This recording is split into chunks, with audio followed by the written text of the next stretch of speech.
Hello students, कैसे हो आप सब लोग। तो आज का हम जो टॉपिक शुरू कर रहे हैं वो रीजनिंग का टॉपिक है, that is inequality. Inequality topic जो है आपका बहुत इंपॉर्टेंट है। एक तो वो स्कोरिंग भी है, दूसरा वो समझना बहुत आसान है। एक बार आपको वो समझ आ गया तो गलती होने के चांसेस बहुत कम होती है। बट कोशिश करिएगा इस कंसेप्ट को अच्छी तरह समझने का। इसमें डिफरेंट तरीके से मैं आपको समझाऊंगा कि इनइक्वालिटी को कैसे डील करना है। अगर आपको वो आ गया तो आप बहुत जल्दी भी आंसर दे दोगे और आपका एक्यूरेसी भी 100% रहेगा। तो चलिए आज ये टॉपिक हम शुरू करते हैं और उम्मीद करता हूँ कि आप इस वीडियो को एंड तक देखोगे। तो चलिए शुरू करते हैं इनइक्वालिटी टॉपिक आज का। तो देखिए, इनइक्वालिटी से आप समझ गए होंगे कि इनइक्वालिटी मतलब क्या है। इसमें आपके बेसिकली 3 साइन होते हैं, बेसिक साइन जो होते हैं, या तो इक्वल है या वो बड़ा है या वो छोटा है। लाइक मैं आपको यहाँ पे बताता हूँ कि जैसे हम बोल देते हैं A is greater than B, ठीक है, ये एक हम मान लिया, ठीक है। दूसरा हमने माना A is lesser than B, ठीक है। और तीसरा हमने माना A is equal to B. तो इन तीनों साइन से हमें क्या समझ आता है, तो देखिए यहाँ पे एक एग्जांपल लेकर समझते हैं हम कि इसको कैसे हम समझेंगे। तो समझ लीजिए 2 बॉयज़ हैं, लाइक एक गुलशन मान लेते हैं, एक राज मान लेते हैं। तो जो गुलशन है या तो उसकी हाइट जो है वो बड़ी है राज से, या तो गुलशन की हाइट जो है वो बड़ी है किससे, राज से, ठीक है। या तो गुलशन की हाइट क्या है, छोटी है राज से, या गुलशन की हाइट क्या है, बराबर है राज के। तो हमें क्या होता है, हमें क्वेश्चन में स्टेटमेंट दिया जाता है, ठीक है, और एक कंक्लूजन दिया जाता है उसके साथ में। तो स्टेटमेंट क्या होता है, स्टेटमेंट को देखते हैं हम, ठीक है, स्टेटमेंट को हम पढ़ते हैं, समझते हैं, ठीक है, और उसका हम निष्कर्ष निकालते हैं। कथन को देखकर हम निष्कर्ष निकालते हैं और कंक्लूजन में जब हम आते हैं, निष्कर्ष में जब हम आते, कंक्लूजन में जब हम आते हैं तो हम क्या देखते हैं कि क्या ये कंक्लूजन ठीक है जो स्टेटमेंट में दिया है, कि ये लॉजिकली फॉलो कर रहा है, नहीं कर रहा है। तो ये सब चीज़ें हम देखते हैं और हम उस तरीके से हम आंसर निकालते हैं। तो यहाँ पे क्या हो सकता है, यहाँ पे या तो गुलशन की हाइट बड़ी हो सकती है रात से, या गुलशन की हाइट छोटी हो सकती है, या गुलशन की हाइट बराबर हो सकती है। और ये सब चीज़ें हमें कहाँ से पता चलेंगी, स्टेटमेंट से पता चलेंगी। और कंक्लूजन में हमें गिवन जैसे दिया रहेगा तो कंक्लूजन में हम देखेंगे कि स्टेटमेंट में जो दिया था वो फॉलो कर रहा है या नहीं कर रहा है। तो इस तरीके से हमारा आंसर निकलेगा। अब एक चीज़ और है, जैसे अगर मैं बता देता हूँ कि आपको स्टेटमेंट में नहीं पता चल रहा है, जिसको हम बोलते हैं कि हमें कोई निष्कर्ष नहीं निकला, मतलब नो रिलेशन निकला, हमें पता नहीं चल रहा है कि क्या है, बड़ा है, छोटा है या बराबर है, तो हम उसको बोलते हैं नो रिलेशन। उसके साथ में कोई रिलेशन नहीं निकला हुआ है।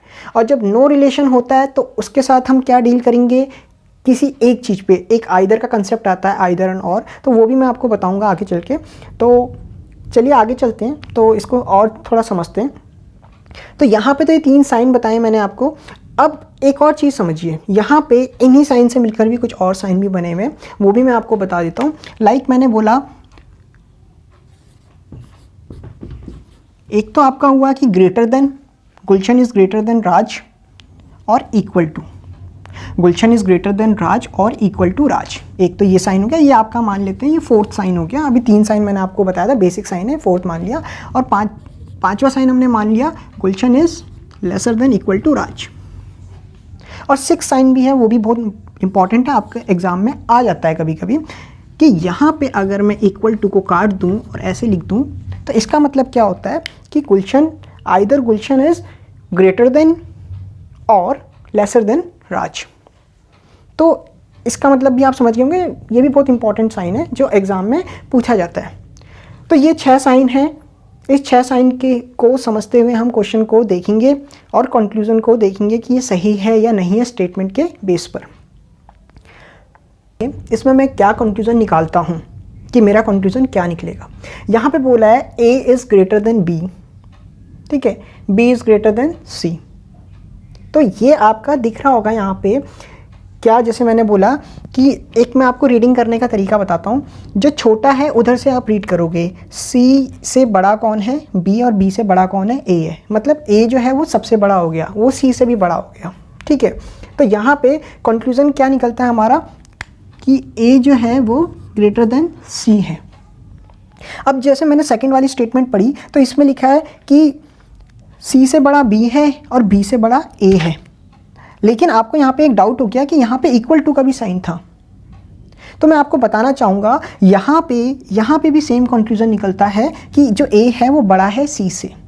इस चीज़ को ध्यान से समझिएगा। ये इक्वल टू का साइन यहाँ पे मैं एक और चीज़ आपको बताना चाहूँगा। यहाँ पे एक सिंपल सा तरीका है, फंडा है कि हम कॉमन साइन को भी देख सकते हैं कि दोनों में कॉमन क्या है।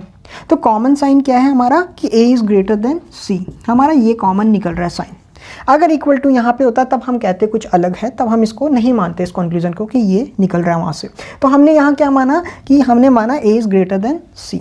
फिर हमने दूसरा वाला देखा स्टेटमेंट, उसमें क्या लिखा हुआ है, c से बड़ा b है और b से बड़ा a है। तो यहाँ पे भी आपने देखा इक्वल टू का साइन है, तो सेम जैसे हमने सिमिलरली जैसे हमने इसमें किया वैसे ही हमने इसमें भी देखा। इसमें कॉमन साइन कौन सा है, ये ग्रेटर देन का साइन है, a is greater than c।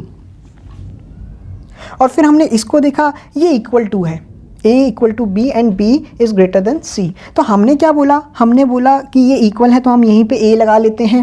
तो जब हमने a यहाँ पे पुट किया b की जगह, तो c से ज़्यादा बड़ा कौन हो गया, c से बड़ा हो गया a। तो हम यहाँ पे भी यही बोल सकते हैं a जो है वो ग्रेटर देन c है। और जब मैंने पांचवी स्टेटमेंट देखी तो मुझे यहाँ पे फिर इक्वल टू दिखा, b इक्वल टू c और b से बड़ा a है। तो मैंने यहाँ पे क्या लगाया, यहाँ पे मैंने देखा b की जगह मैं अगर c लिख देता हूँ तो फिर वही निकल कर आता है निष्कर्ष कि a is greater than c। मतलब पांचों स्टेटमेंट से हमारा कंक्लूजन क्या निकलता है, सेम निकलता है कि a is greater than c। तो इस चीज़ को समझिए, ये स्टेटमेंट जो है ये बहुत इंपॉर्टेंट है कि बच्चे यहाँ पे कंफ्यूज जाते हैं कि इक्वल टू का साइन है तो हम इसको क्या लें, इक्वल टू लें, ग्रेटर देन लें, क्या लें। तो मैं आपको बताना चाहूँगा, अगर आप कभी फंसते हो तो कॉमन साइन देखिए कौन सा कॉमन साइन है यहाँ पे, ठीक है। आगे चल के थोड़ा सा अलग होगा तो वो भी मैं आपको बताऊंगा अगर कंफ्यूज होते हो आगे। लेकिन अभी ये यहाँ तक इतना समझिए कि कॉमन साइन कौन सा निकला है, वो निकला है तो हमने वो हमारा कंक्लूजन होगा। तो आपको कंफ्यूज होने की ज़रूरत नहीं है। अगर आपको ये समझ आ गया है तो आगे चलते हैं। हाँ, अगर कोई भी चीज़ आपको डाउट लगता है कि ये समझ नहीं आ रहा है, प्लीज़ कमेंट बॉक्स में लिख लीजिएगा। तो आगे चल के कोई वीडियो बनाऊँगा, इसके नेक्स्ट वीडियो जो पार्ट्स बनाऊँगा मैं उसमें आपको समझा दूँगा अच्छी तरह। तो ये चीज़ आपको कंसेप्ट हो गया होगा कि कैसे हमने निकाला कि a is greater than c, कैसे पता चल रहा है हमको। हमने कॉमन साइन भी देखा है यहाँ पे, और आपको ये वेरियस स्टेटमेंट देखकर ही पता लग गया होगा कि उन सबका स्टेटमेंट का एक ही कंक्लूजन है कि a is greater than c। चलिए फिर नेक्स्ट देखते हैं। तो नेक्स्ट स्टेटमेंट्स देखिए, जो इसमें बता रहा है कि आपको मैंने पढ़ने का एक तरीका बार बार मैं एम्फसाइज करूंगा यहाँ पे जो डालूंगा कि आपका पढ़ने का तरीका क्या होना चाहिए। आप छोटे से बड़े की तरफ जाओगे, आपको ये बाद में पता चलेगा जब मैं नेक्स्ट आपको क्वेश्चंस कराऊंगा तब आपको इसकी इंपॉर्टेंस पता चलेगी, अभी शायद से आप ना लगा पाओ पता। तो देखो यहाँ मैंने बोला a से बड़ा b है और b से बड़ा c है, ठीक है। तो यहाँ पे मैंने अभी आपको बताया कॉमन चीज़ देखते हैं, इन दोनों में कॉमन क्या निकल रहा है। आपको पता सिंपल दिख रहा है यहाँ पे, बहुत ईजी है निकालना कि यहाँ पे आ रहा है a is lesser than c, आपका बिल्कुल आ रहा होगा। यहाँ पे आप कॉमन निकाल सकते हो, ऐसे भी कर सकते हो। फिर आपने इधर देखा, ठीक है, a से बड़ा b है, b से बड़ा c है, तो आपने यहाँ पे भी देख लिया आराम से कि यहाँ मैंने पिछली स्टेटमेंट में ही बताया था आपको कि इक्वल टू का मतलब क्या हो रहा है। यहाँ पे इक्वल टू का मतलब ज़्यादा कंफ्यूज नहीं होना है। यहाँ पे आप कॉमन देखिए, दोनों में ये साइन आपकी जो है, आप प्रायोरिटी बेस बोलते हैं उसको, हम जो भी प्रायोरिटी देते हैं तो हम जो प्रायोरिटी देंगे इसको देंगे कि a is lesser than c। तो यहाँ पे जैसे हमने पहले किया था वैसे ही हम यहाँ पे देखेंगे कॉमन निकालेंगे। इसका भी यही सिमिलर केस है, ठीक है। अगर दोनों में इक्वल टू होता तो बात कुछ और होती, आगे चल के बताएंगे आपको, ठीक है, आगे वाली स्टेटमेंट्स में पता चलेगी। तो यहाँ पे मैंने देखा कॉमन, फिर देखूंगा मैं कौन सा है, तो यहाँ पे भी वही निकलेगा a is lesser than c। फिर मैंने फोर्थ स्टेटमेंट देखा, फोर्थ स्टेटमेंट इक्वल टू है। इक्वल टू का बहुत ईजी फंडा, आप इक्वल टू को क्या कर सकते हो, इंस्टेड ऑफ b आप a लिख दो, वहाँ पे आपको पता लग जाएगा क्या आ रहा है। तो इक्वल टू b है, आप a को यहाँ शिफ्ट करो तो आपका वही निकल कर आएगा। यहाँ पे साइन क्या आ रहा है, a is lesser than c। फिर आपने लास्ट स्टेटमेंट देखी तो यहाँ पे भी आप c को b की प्लेस में रखोगे तो आपको पता लग जाएगा a is lesser than c आएगा आपका। तो पूरा आपका जो है, जो चल के आ रहा है वो स्टेटमेंट आपका यही आ रहा है कि a is lesser than c आपका क्या है, वो आपका आंसर है। देन कंक्लूजन हमारा क्या है, a is lesser than c। Is that clear? चलिए आगे चलते हैं। तो देखिए इन स्टेटमेंट्स को, यहाँ पे क्या बोला हुआ है, a is lesser than equal to b is lesser than equal to c। तो यहाँ पे हम कंक्लूजन क्या निकालते हैं, आपको वही करना है, कॉमन साइन देखने हैं कौन है। तो कॉमन साइन आपको पता चल रहा है, कॉमन साइन आपका ये है। तो यहाँ पे आप क्या बोलोगे, a is lesser than and equal to और इक्वल टू c। तो आपका ये निकल कर आता है यहाँ पे कंक्लूजन। और इसको मैं ये बोलूँगा a is lesser than c और a is equal to c। तो देखिए ज़रा यहाँ पे सेकंड स्टेटमेंट में a इक्वल टू b, अभी बताया था आपको इक्वल टू को आपको क्या करना है, इंस्टेड ऑफ b आप a को यहाँ पे लाइए। तो आपका क्या बनेगा, a is lesser than equal to c, वही कंक्लूजन आएगा जो आपका भी आया था। फिर मैंने लास्ट स्टेटमेंट देखी, तीसरी स्टेटमेंट, उसमें इक्वल टू आप b की जगह आप c को लाइए, इक्वल टू लिखा हुआ है, तो a is lesser than equal to b, तो यही आपका कंक्लूजन आएगा। तो आपको ये क्लियर हो रहा होगा कि मैं कैसे आपको बता रहा हूँ। तो चलिए नेक्स्ट स्टेटमेंट्स में चलते हैं। तो इन स्टेटमेंट्स को देखिए, पहली स्टेटमेंट क्या कह रही है आपको कि c से बड़ा है b इक्वल टू है, b से बड़ा है a और इक्वल टू है। तो यहाँ पे कॉमन साइन आपको दिख ही रहा होगा, क्या है कॉमन साइन, ये कॉमन साइन है आपका। तो आप क्या बोल सकते हो, a is greater than c and equal और इक्वल टू, मतलब a is greater than c और इक्वल टू c, तो आपका ये बनेगा। और आप क्या बोल सकते हो, a is greater than c और a इक्वल टू c, आपका ये कंक्लूजन निकलेगा। सेम एज इट इज़ जैसे मैंने आपको पहले प्रीवियस स्टेटमेंट्स में बताया था, वहाँ पे भी 3 स्टेटमेंट थी, आपको वही बता रहा हूँ कि कैसी कैसी स्टेटमेंट्स आ सकती है, इसके अलावा कोई स्टेटमेंट्स नहीं आती है, वही आपको बता रहा हूँ। तो यहाँ पे बोला है a equal to b and b is greater than equal to c, तो आप इंस्टेड ऑफ b आप a लाइए यहाँ पे, तो a लाओगे तो आपको पता लग जाएगा, वही साइन आएगा आपका, a और c के बीच में रिलेशन जो आएगा, a is greater than c और a equal to c। Instead of b आप c को लाइए यहाँ पे, तो आपका वही रिलेशन आएगा जो यहाँ पे कंक्लूजन आया है। कंक्लूजन के निष्कर्ष क्या आया, a is greater than c और equal to c, a equal to c। तो क्लियर हो गया होगा। नेक्स्ट स्टेटमेंट्स में चलते हैं, चलिए।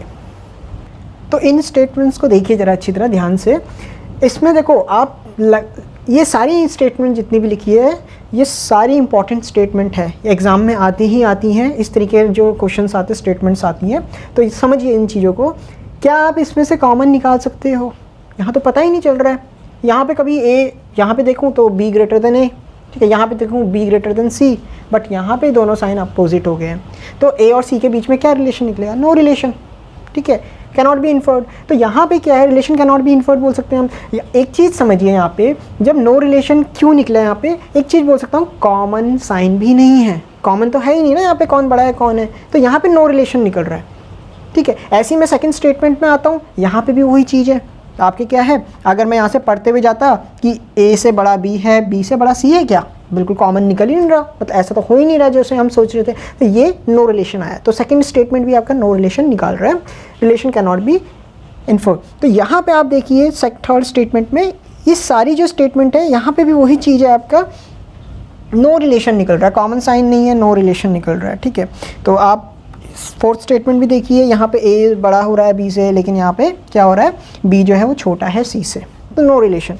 फिफ्थ स्टेटमेंट देखिए, तो a बड़ा हो रहा है b से, बट b जो है वो छोटा है और बराबर है c के, तो यहाँ पे भी नो रिलेशन है। a और c के बीच में अगर रिलेशन देखें तो नो रिलेशन। तो हम इन सभी को देखते हुए हम क्या निकालते हैं, निष्कर्ष क्या निकालते हैं, कंक्लूजन क्या निकालते हैं, नो रिलेशन,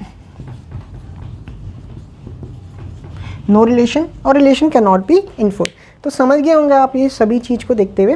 तो यहाँ पे क्या है, इनइक्वालिटी के जितने भी आपके स्टेटमेंट्स जो आती है, जिस बेस पर आती है, वो मैंने आपको ये सारे आपको ये करवाए हैं। तो समझ गए होंगे आप, यहाँ पे बेसिक कंसेप्ट करवाया मैंने आपको।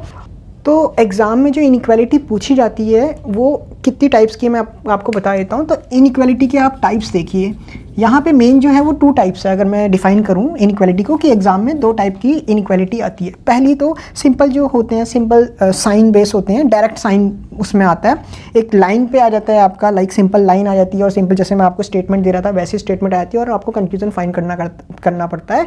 या आपको क्या होता है, कॉमा कॉमा देकर आपकी अलग अलग स्टेटमेंट्स दी रहती है, उसको आपको मिक्स करके आपको कंक्लूजन निकालना पड़ता है, ठीक है। कैसे करने का तरीका है वो मैं आपको शॉर्ट बताऊंगा, बिल्कुल, ठीक है, बिल्कुल डिफरेंट मेथड होगा, और आप उसको समझोगे तो बहुत जल्दी आप एग्ज़ाम में आंसर निकाल लोगे। तो यहाँ पे देखो, एक मैं मेथड बताता हूँ जो सिंपल होता है, जिसको हम बोलते हैं सिंपल साइन बेस इनइक्वालिटी, ठीक है। सिंपल साइन बेस इनइक्वालिटी होती है, स्टेटमेंट दी रहती है और आप निकाल लेते हो। दूसरा जो टाइप होता है वो आपका होता है कोडेड साइन। तो यहाँ पे कोडेड साइन, अब कोडेड साइन का मतलब है यहाँ पे कोडेड सिंबल में दिया रहता है आपको।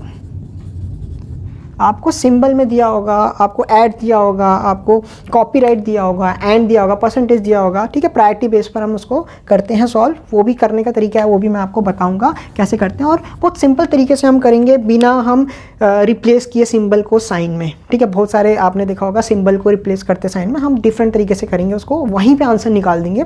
तो दैट इंपॉर्टेंट टॉपिक है और करना पक्का आपको बहुत अच्छी तरह आ जाएगा। अगर मैं आपको बताऊंगा तो बहुत ईजिली भी और बहुत फास्ट होगा आपसे। तो नेक्स्ट वीडियो लेक्चर में आपको मेमोरी बेस्ड क्वेश्चंस कराऊंगा इनइक्वालिटी के। तो जुड़िए रहिए हमारे साथ, मिलते हैं नेक्स्ट वीडियो लेक्चर में। Okay, thank you.